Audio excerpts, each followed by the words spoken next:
स्वागत है आप सभी का आज के इस वीडियो में। एंड इस वीडियो में हम कुछ इंपॉर्टेंट पॉइंट्स के बारे में बात करने वाले हैं, जैसे कि new website, NDA signature, current account and account changing के रिगार्डिंग।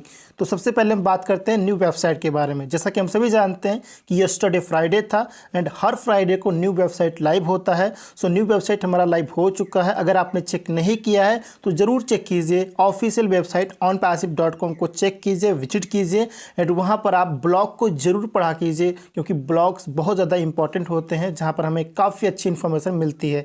अब हम बात करते हैं एनडीए सिग्नेचर की रिगार्डिंग। यहाँ पर काफ़ी लोगों का मेरे पास मैसेज आया है कि सूरज जी, मेरा एनडीए सिग्नेचर यानी कि बिकम एन एफिलिएट का ऑप्शन दिखाई नहीं दे रहा, यानी कि हमें दोबारा से साइन करने का ऑप्शन नहीं दिया गया। तो यहाँ पर मैं एक पॉइंट क्लियर करना चाहता हूँ कि बिकम एन एफिलिएट यानी कि एनडीए साइन करने का ऑप्शन अगेन किसको दिया गया है एंड किसको नहीं दिया गया। जैसा कि हम सभी जानते हैं कि अगर हमने स्टार्टिंग में अपना एनडीए साइन किया था तो उस समय OnPassive ने नेशनलिटी सिलेक्ट करने का ऑप्शन नहीं दिया था, जिसकी वजह से हम लोग नेशनलिटी सिलेक्ट नहीं कर पाए थे। एंड इसी वजह से अगर हम डॉक्यूमेंट में एनडीए चेक करते थे तो वहाँ पर नेशनलिटी नहीं दिखाई दे रहा था एंड एनडीए सिग्नेचर भी शो नहीं कर रहा था। एंड अगर हम डाउनलोड करना चाहते थे एनडीए को तो डाउनलोड भी नहीं हो रहा था। एंड अगर हम प्रोफाइल को चेक करते थे तो प्रोफाइल में भी नेशनलिटी शो नहीं कर रहा था। और प्रोफाइल में अगर हम एडिट करके सेव करते थे तो सेव तो हो जाता था, लेकिन बाद में फिर से ब्लैंक हो जाता था। तो यहाँ पर एक प्रॉब्लम बनी हुई थी जिन्होंने स्टार्टिंग में अपना एनडीए सिग्नेचर किया था, जिसके बारे में हम लोग ऑलरेडी जानते हैं। तो एनडीए साइन करने का ऑप्शन यानी कि री साइन करने का ऑप्शन उन्हीं लोगों को दिया गया है।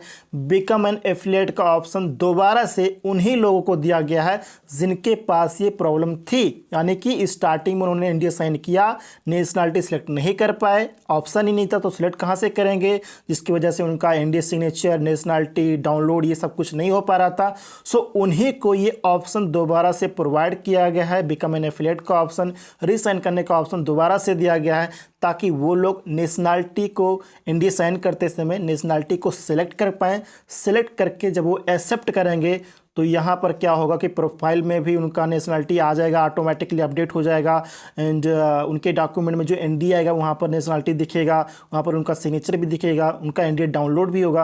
तो ये प्रॉब्लम ऑटोमेटिकली ओके हो जाएगी एनडीए साइन करते ही। तो ऐसे लोगों को ही एनडीए साइन करने का ऑप्शन दिया गया है जिनके पास ये प्रॉब्लम थी। लेकिन अगर आपने जब एनडीए साइन किया था उस समय अगर आपने नेशनलिटी सेलेक्ट किया था, सेलेक्ट करने की वजह से क्या होगा कि आपके डॉक्यूमेंट में जो आपका एनडीए था, अगर आप एनडीए चेक करते थे वहाँ पर आपका नेशनलिटी भी दिख रहा था, आपका वहाँ पे सिग्नेचर भी दिख रहा था, आपका एनडीए डाउनलोड भी हो रहा था, आपके प्रोफाइल में नेशनलिटी दिख भी रहा था ऑटोमेटिकली अपडेट होकर।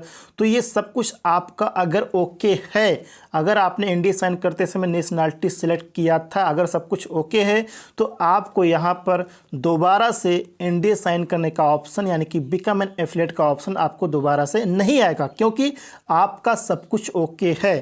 कोई भी चीज़ रीसेट तभी किया जाता है जब वहाँ पर कोई प्रॉब्लम रहती है।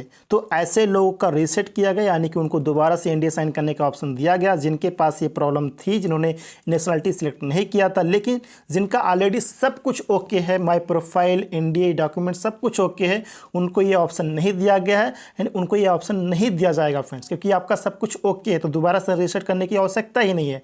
आई होप ये पॉइंट आपको अच्छे से क्लियर हो गया होगा। इसके बाद हम नेक्स्ट पॉइंट के बारे में बात करते हैं। मेरे पास एक क्वेश्चन आया है कि सूरज जी, अगर हम स्टार्टिंग में विड्रॉल लेने के लिए OnPassive में अगर हम सेविंग अकाउंट को यूज़ करते हैं, किसी बैंक में मेरा सेविंग अकाउंट है उसको मैं यूज़ करता हूं, तो आने वाले टाइम में अगर मुझे करंट अकाउंट ओपन करवाने की ज़रूरत पड़े तो आने वाले टाइम में उसी बैंक में क्या हम सेविंग अकाउंट को ही करंट अकाउंट में ट्रांसफ़र कर पाएंगे?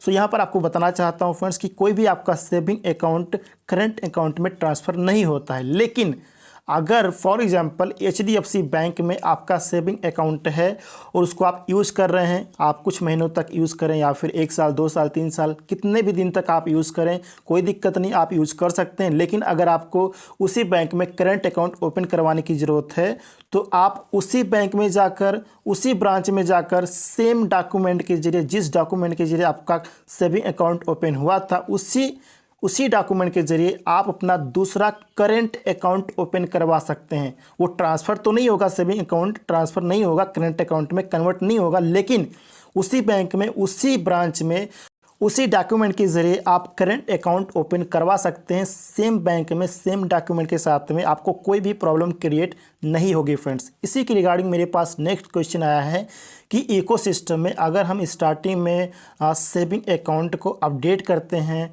केवाईसी करते समय, या जब भी वहाँ पर बैंक अकाउंट सेट करने का ऑप्शन आएगा, तो अगर हम सेविंग अकाउंट को सेट करते हैं स्टार्टिंग में, लेकिन आने वाले टाइम में अगर हम करंट अकाउंट को सेट करना चाहें तो क्या हम अकाउंट को यानी कि अकाउंट डिटेल को हम चेंज कर पाएंगे?